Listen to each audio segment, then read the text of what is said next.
She was one of the most loved characters in all of Star Trek history. Smart, fearless, funny, full of life.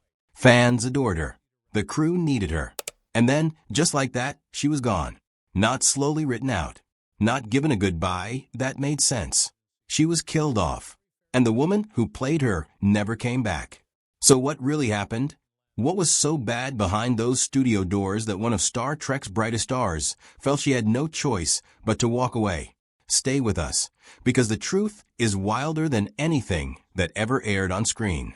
Her name was Terry Farrell. And before she ever set foot on a space station, before she ever wore those iconic spots on her skin, she was just a small-town girl from Cedar Rapids, Iowa, with a big dream and very little plan. At just 16 years old, she mailed a photo to elite model management in New York City. 2 days after arriving in the city, she had a contract. 2 days. Most people spend years trying to get a foot in that door, and Terry walked straight through it before she was old enough to vote. She went on to appear on the covers of Vogue, both the Italian and German editions, and was featured in American Vogue as well. The fashion world opened its arms to her fast. But deep down, the runway was never what she really wanted. After about 18 months of modeling, Terry started studying acting. She kept modeling on the side just to pay her bills, but her heart had already moved on. Her early acting work was steady but slow. A small role here, a guest appearance there. She showed up in shows like Quantum Leap, The Twilight Zone, and The Cosby Show. She also made her film debut in the 1986 comedy Back to School alongside Rodney Dangerfield. These weren't star-making roles, but they were steps. Each one brought her a little closer to the role that would change everything. In 1992, she was cast as Kat in an American version of the British sci-fi comedy Red Dwarf. It seemed like a big break, but the pilot never aired. It was canceled before it ever reached the public. For a lot of people, that kind of setback would feel crushing. But Terry kept going. And not long after that disappointment, she got the call that would define the next 6 years of her life.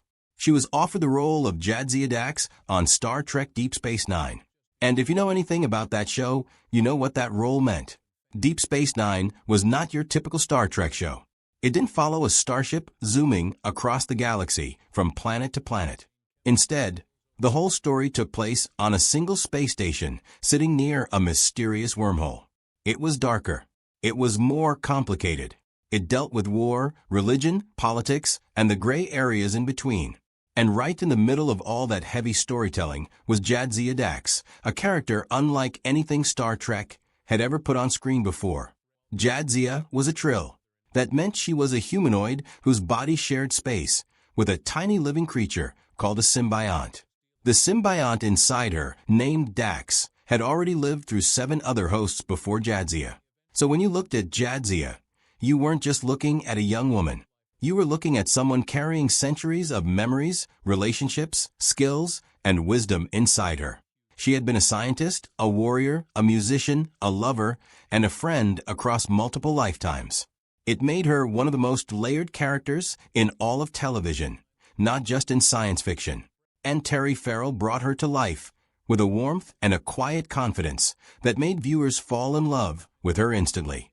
Terry herself has said that playing Jadzia helped her in ways she didn't expect. In real life, she was still figuring herself out, still growing, still unsure of things. But Jadzia was calm. Jadzia was grounded. Playing that character gave Terry a kind of anchor during years when her personal life didn't always feel steady. She once described the role as making her feel secure, like she had found something solid to hold on to. That's the kind of connection between an actor and a role that you simply cannot fake. And audiences felt it every single time she was on screen. Over 6 full seasons, Jadzia became the beating heart of Deep Space Nine. Her friendship with Captain Benjamin Sisko went all the way back to a previous Dax host, making it one of the most unique relationships in the show. Her ability to drink and laugh and fight alongside Klingon made her endlessly entertaining. And her slow-burning love story with the brooding Klingon warrior Worf surprised a lot of fans at first, but quickly became one of the most compelling romances the franchise had ever produced. They were warriors who matched each other. They challenged each other, And eventually, they got married. It was a big deal. It felt earned. And it meant that when what happened next actually happened, the pain hit even harder. By the time the show reached its sixth season, Terry Farrell had been working on Deep Space Nine for 6 long years. 6 years of heavy makeup sessions. 6 years of long filming days. 6 years of intense creative work. She had poured herself into that character, and she wasn't finished yet. But she was tired, and she had other projects she wanted to explore. So when the time came to negotiate her contract for the 7th and final season, she made a request that seemed, to most reasonable people, like a fair one. She asked to appear in only half of the episodes. Not to leave the show. Not to walk away from Jadzia. Just to reduce her workload so she could have some breathing room and pursue other opportunities on the side. That request was refused. Completely and without any room for discussion. The message from the studio and from executive producer Rick Berman was simple and brutal. Either do all 26 episodes of the final season, or do none of them. There was no middle ground offered. There was no attempt at compromise. It was all or nothing. And for Terry Farrell, after everything she had already given to that show, that kind of ultimatum felt like a slap in the face. But it got worse. In the years that followed, Terry spoke openly about what was really going on behind the scenes during those negotiations. In the book The 50-Year Mission, she described a working environment that had made her deeply uncomfortable, especially in the early years of the show. She said that Rick Berman made comments about her body that were completely inappropriate and unprofessional. Comments about her appearance. Comments that had nothing to do with the work and everything to do with making her feel small. She used the word misogynistic to describe his attitude, and she wasn't quiet about it. She named him directly and described the experience in detail. She also described the pressure that came during contract negotiations. Phone calls right before she was about to step onto set, asking whether she had signed yet.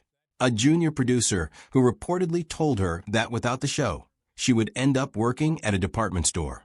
Constant pressure. Constant intimidation. She said it plainly. He was trying to bully her into saying yes.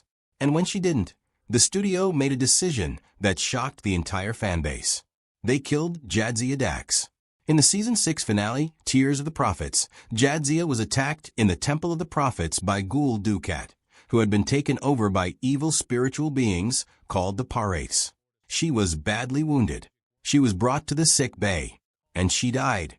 The symbiont Dax was removed and placed inside a new host named Ezri, who joined the crew in Season 7. But for millions of fans around the world, it was never the same. Ezri was written as nervous, unsure, and unprepared. A stark contrast to everything Jadzia had been. And that contrast made the loss feel even more raw. Terry Farrell did not appear in the series finale. There had been a scene written for Jadzia, a brief flashback moment, but it was cut due to budget issues. She also refused to allow her image to be used in a montage at the end of the show. That decision said everything. The relationship between her and the people running that show had broken down completely. There was no warm farewell, no graceful exit, just a door that had been slammed shut. In the years after leaving Deep Space Nine, Terry moved on. She joined the cast of the sitcom Becker, which had a lighter tone and a much less intense working environment. She spoke about it as a relief, a chance to breathe. But she never stopped loving Jadzia. At a Star Trek convention in 2007, she admitted that she wished she hadn't left so soon. She called Jadzia the coolest character she had ever played. At Trek Las Vegas in 2014, she showed up in full Trill makeup and costume, wearing a shirt that read Dax 539, a tribute to the 539 times that makeup artist Michael Westmore had applied her signature spots. She thanked the fans for never letting Jadzia go. And she said clearly that if the right opportunity came along, she would gladly return to the franchise. As a hologram, a clone, a version from another universe. Whatever it took. Her personal life also took some interesting turns that Star Trek fans found deeply fitting. She married actor Brian Baker in 2002, and together they had a son named Max. After more than a decade together, they divorced in 2015. But then came a chapter that felt like it could have been written for the show itself. Terry got engaged to Adam Nimoy, the son of Leonard Nimoy, the man who played Spock in the original Star Trek series. Adam was a television director who had made a documentary about his father's legacy.